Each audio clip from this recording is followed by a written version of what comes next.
आप सभी साधकों को नमस्कार और यहाँ बैठे सभी गुरुजनों को भी नमस्कार। मेरा नाम डॉक्टर सिमी त्यागी है। मैं ऐसे डॉक्टर नहीं हूँ, पीएचडी इन केमिस्ट्री हूँ, तो ये मैं पहले क्लियर कर देती हूँ। और मेरा मोबाइल नंबर आप नोट कर सकते हैं 9810015575। मुझे फरवरी 9810015575।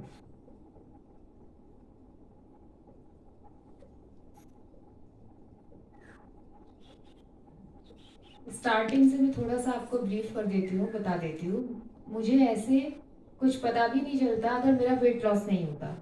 सबसे पहले ये मैंने नहीं अपने में चेंज देखा, सामने से लोगों ने मुझे बताया कि मेरे अंदर बहुत सारे चेंजेस आने स्टार्ट हुए थे।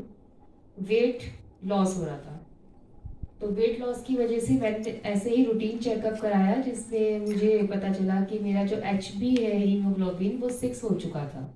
और मैं वर्किंग हूँ, टीचर हूँ केमिस्ट्री में। तो मुझे यही था कि ठीक है, थोड़ा वर्कलोड हो गया होगा ज़्यादा, कि समर वेकेशंस आएंगी, कुछ अपना लेंगे, ठीक है, HB बढ़ ही जाएगा। लेकिन जब 6 हुआ तो मुझे लोगों ने कहा कि आप खड़े कैसे हो, 5 में तो आदमी गिर ही जाता है, 4 भी हो सकता है, और ज़्यादा थोड़ा सा ठीक कराएं इसको, चेकअप वगैरह कराएं। फिर धीरे धीरे फिर सब चीज़ें कराई, एक्सरे, अल्ट्रासाउंड, सब कुछ कराया। तो अल्ट्रासाउंड में किडनी पे उन्होंने मास बताया था, जो उस पर रिपोर्ट आई थी कि रीनल मास है आपकी किडनी में और काफ़ी बड़ा है, ये लगभग होगा 10-11 सेंटीमीटर के अराउंड। फिर अल्ट्रासाउंड की जो रिपोर्ट थी वो मैंने गाजियाबाद से, मैं बिलोंग करती हूँ, गाजियाबाद में जॉब करती हूँ, मुजफ्फरनगर से बिलोंग करती हूँ। तो गाजियाबाद में मैंने यशोदा हॉस्पिटल, काफ़ी नामी है नेहरू नगर में, वहाँ पर मैंने दिखाया। तो काफ़ी अच्छे डॉक्टर हैं। तो अभी तो वैसे डॉक्टर अच्छे ही होते, मैं तो अभी यही कहूँगी, लेकिन तो उन्होंने देखा उस रिपोर्ट को, उन्होंने मुझे सीटी स्कैन के लिए रेफर किया कि आप सीटी स्कैन कराइए। सीटी स्कैन कराया तो उसमें फिर वो सारी चीज़ें निकलती चली आई, कहने लगी कि हाँ, ये काफ़ी बड़ा, बहुत बड़ा मास है और इसकी तुरंत सर्जरी होनी ही चाहिए। तो सर्जरी से पहले फिर वो सारे चेकअप करते हैं उन्होंने, फिर पीटी स्कैन के लिए वो बोला, वो भी मैंने करा लिया था। फिर फर्दर सीटी स्कैन, फिर एक और जगह, हम मेरठ में आर्यव्रत हॉस्पिटल है, डॉक्टर मलय शर्मा जी, उन्होंने कहा कि आप इसको दोबारा कराएं, क्योंकि इसका ओरिजिन नहीं समझ में आया, ओरिजिन कहाँ से है, उन्हें समझ ही नहीं आ रहा था कि ये अगर सर्जरी भी करेंगे तो एक पॉइंट होता है कि कहाँ से वो ग्रो कर रहा है, इसका ओरिजिन क्या है, इंटेस्टाइन है, किडनी है, क्या है, वो कंफ्यूज थे। तो जब उन्होंने करवाया, उनका थोड़ा एडवांस इंस्ट्रूमेंट था, तब पता चला कि ये जीस्ट है, मतलब सस्पेक्ट तो यशोदा में भी हुआ था, वहाँ कंफर्म हो गया कि ये जीस्ट है, गैस्ट्रो इंटेस्टाइनल स्ट्रोमा ट्यूमर, और साइज अराउंड 12 सेंटीमीटर है। फिर ये सब जो हुआ, ये 18 मई और 24 मई के बीच में हुआ था। जो मैंने रूटीन चेकअप कराया था वो 6-7 मई में कराया था, उसके बाद मैंने फिर फर्दर इसको प्रोसीड किया 18 मई से। तो 2024 इसी साल। तो 18 और 24 मई के बीच में ये सारी चीज़ें हो गई, मतलब 23 में। तो फिर सीधा डॉक्टर ने, उन्होंने कहा कि सर्जरी नहीं, आप हम क्या करेंगे, ये इतना क्रिटिकल हो जाएगा क्योंकि इसमें किडनी भी रिमूव होगी, लेफ्ट किडनी जाएगी ही जाएगी, क्योंकि वो मास इतना बड़ा है, उसमें किडनी की जो ऐसे शेप होती है जैसे राजमा का दाना होता है, ऐसे होता है, तो उसने उसको ऐसे शिफ्ट कर दिया है। तो उन्होंने कहा कि लेफ्ट किडनी रिमूव ही होगी, और हार्ट से जो एक आउट आ रही है, जिससे नीचे ब्लड सर्कुलेशन होता है पूरी बॉडी में, वो उस पर भी थोड़ा सा एनकेस्ट ऐसे उसने पकड़ा हुआ है, मे बी इस पर भी कुछ इफेक्ट आए। फिर मैंने थोड़ा सा चल रहा था दिमाग में कि ये सब क्या हो रहा है। तो मेरा भाई भी टीचर है और उसी डिपार्टमेंट में है जिसमें सचिन राठी जी है, वो यहाँ से कम्प्लीटली क्योर होके गए थे, ये मेरे भाई ने मुझे बताया। और एलोपैथिक में केमिकल साइंस मेरा सब्जेक्ट है, इसके क्या ड्रॉबैक्स हो सकते हैं, क्या होते हैं, हम लोगों ने भी बहुत कुछ सुना हुआ था, वो सब मुझे पता भी था। और फिर बहुत ज़्यादा ग्रीफ मुझे सचिन भैया का लाइव केस देख के हुआ। उन्होंने यहाँ इस एडवांस न्यू डाइट सिस्टम से, जो बीवी चौहान जी ने बताया, उससे जो सही हुए, जो मुझे बिल्कुल मैं उनसे मिली, जैसे उन्होंने मुझे बताया, उन्होंने सुरेश मलिक जी हैं, जो गुरुजी हैं हमारे सुरेश मलिक जी, जो जो मेरा अभी ट्रीटमेंट करें या मुझे सही न्यूट्रिशन दे रहे हैं, बता रहे हैं कि कैसा लाइफ स्टाइल अपना होना चाहिए, उनका उन्होंने पूरा एग्जाम्पल दिया। उनके जीवन का क्या संघर्ष था, मैं बहुत डिटेल में तो इसमें नहीं जाऊंगी, वो उन्हीं का एक्सपीरियंस है, वही उनकी वीडियोस पढ़ी है, वो देख लेंगे आप लोग। तो वो सब देख के मुझे बहुत इस पर ट्रस्ट हुआ, बिलीफ भी हुआ, इस पर कंप्लीटली ट्रस्ट हुआ, एक और जो एक मजबूती मिल जाती है।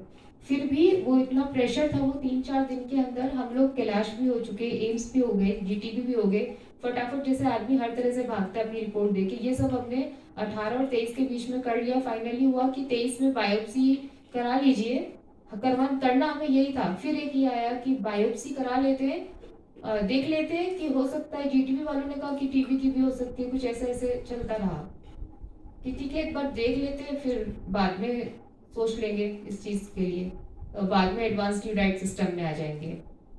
ये थोड़ा सा पॉइंट था। और हॉस्पिटल का तो आपको पता है, डॉक्टर के पास आप जाएंगे, आप कुछ भी थॉट लेके जाइए, लेकिन वो आपको अपनी तरफ को ऐसे वो कर ही लेते हैं, वो इतना ज्यादा एक प्रेशर डेवलप कर देंगे, कोई कितना भी चला जाए सोच के कि मुझे सिर्फ एक कंसल्टेंसी के लिए जाना है, किसी ट्रीटमेंट के लिए नहीं जाना, फिर भी वहाँ ट्रीटमेंट स्टार्ट हो जाता है, वो इतना आपको ज़्यादा पकड़ लेंगे।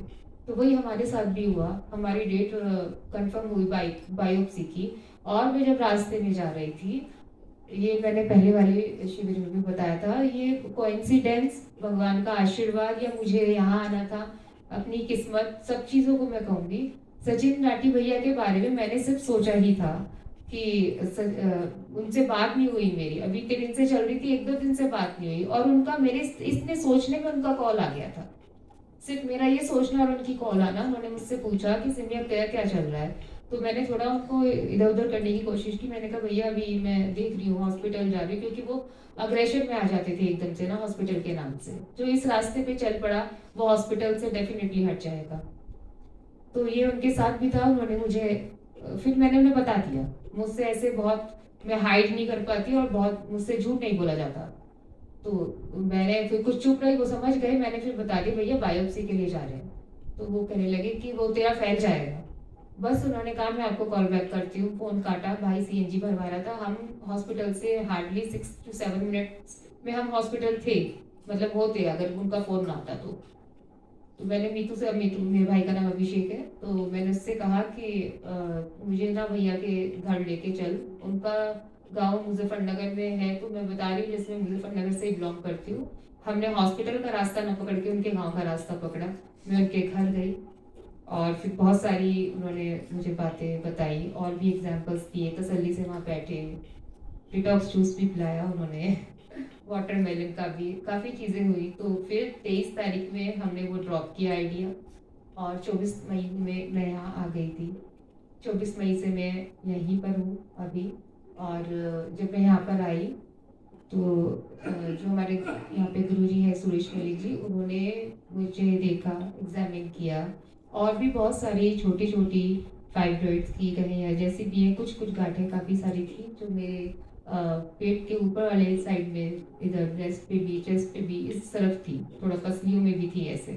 तो वो उन्होंने मेरे साथ में बहुत, जैसे एक कोई छोटा बच्चा होता है उसकी मालिश उसकी मदर करती है, वो एक्सपीरियंस हमें नहीं पता, हम दूसरे बच्चे को देख करके करते हैं, लेकिन कोई बड़े बच्चे की कोई मालिश कोई मदर की तरह करे, तो वो सुरेश मलिक जी ने करी, बहुत अच्छे से करी। और वो मतलब उनका सिर्फ हाथ फेरना, जैसे एक कुछ करना, और पहली बार में ये कहना कि कैंसर कोई बीमारी नहीं है, कैंसर कहना ही सबसे बड़ी बीमारी है। कोई कह दे कि कैंसर है, कोई कह दे कि गांठ है, दोनों में अंतर आ जाता है। उन्होंने मुझे वो मालिश करते रहते और मुझे बहुत सारी बातें, कहानियां, फैक्ट्स, और पहले क्या होता था, अब क्या होता है, पहले क्यों लोगों के सामने कैंसर की बीमारी नहीं आती थी, कैंसर तो तब भी होता ही होगा, तब निर्जला क्यों होता था, लोग क्यों रखते थे, काशी का व्रत क्यों होता था, बहुत बातें वो मुझसे करते रहते, मालिश करते रहते। फिर बहुत सारी चीजें थी, सबका अलग अलग ट्रीटमेंट होता है। तो वो सब उन्होंने मुझे अपने ही रूम के बालकनी में बाहर की, नहीं यहाँ कीमोथेरेपी से ज्यादा थेरेपी, ज्यादा एनर्जी सोलर एनर्जी में, तुम सोलर एनर्जी में बैठो।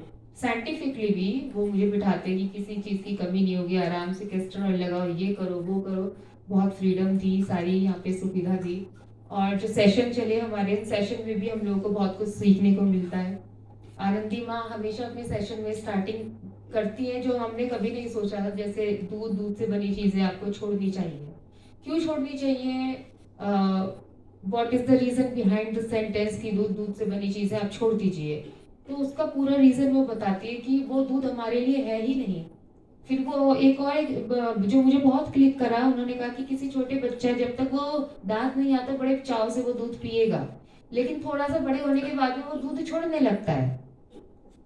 तो जब वो दूध छोड़ रहा है तो आप क्यों उसे जबरदस्ती पिलाते हैं? ऐसे छोटे छोटे बहुत सारे एग्जाम्पल्स वो देती है, हमारा हम लोग को माइंड में एक सेट करती थी क्यों नहीं पीना चाहिए, विद रीजन, स्पिरिचुअल तरीके से, आध्यात्मिक तरीके से भी क्यों नहीं पीना चाहिए, और साइंटिफिक रीजन से भी।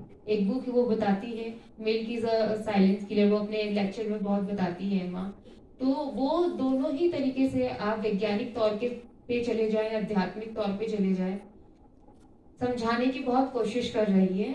और मुझे ये रास्ता बहुत अच्छा लगा।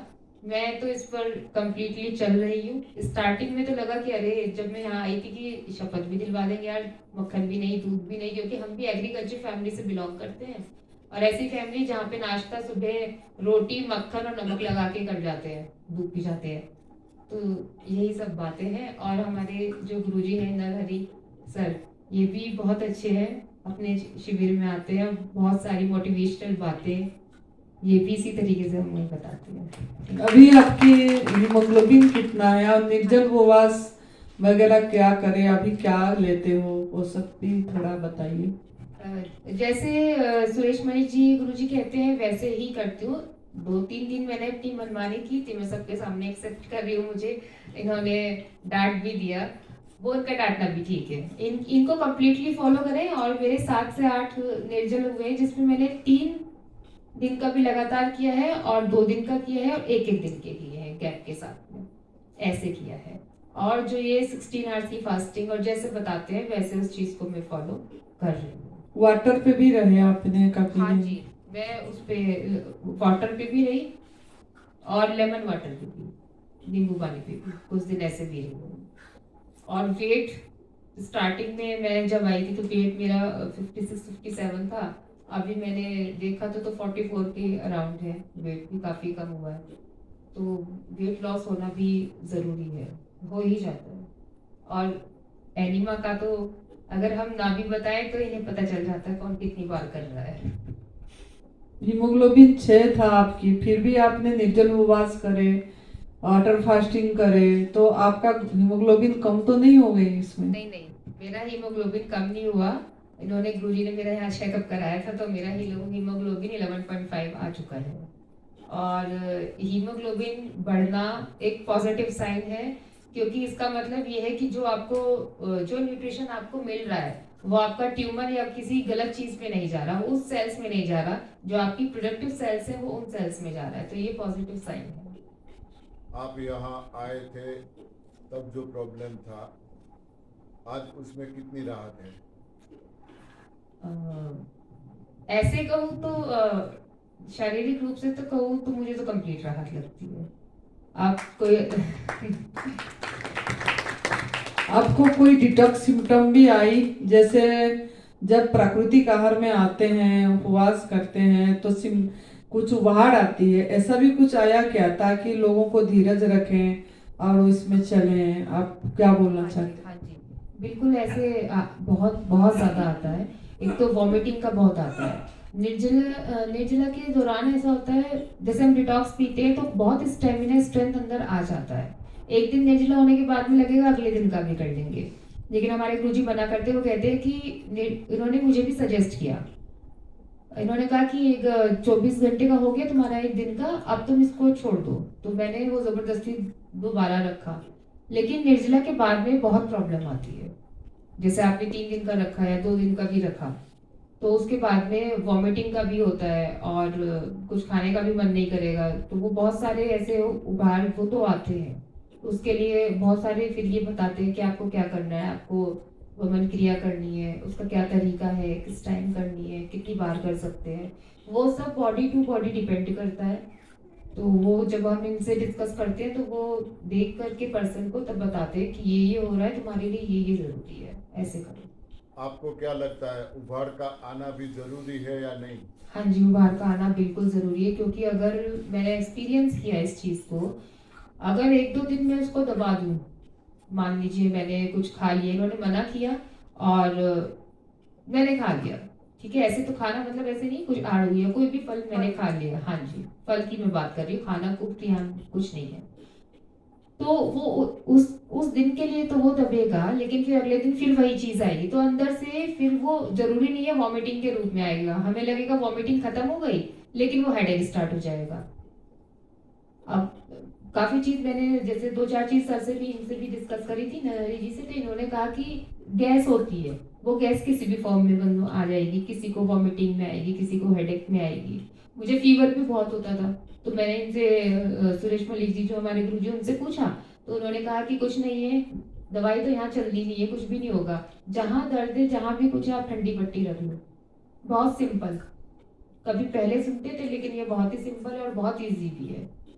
स्टार्टिंग में तो बहुत ज्यादा लगता है, लेकिन फिर धीरे धीरे इन ये सारी चीजें जो है हैबिचुअल हो जाती है और ये लगता है कि यही बेस्ट है, ये सबसे अच्छा रास्ता है, दवाई गोली का तो कुछ नहीं है।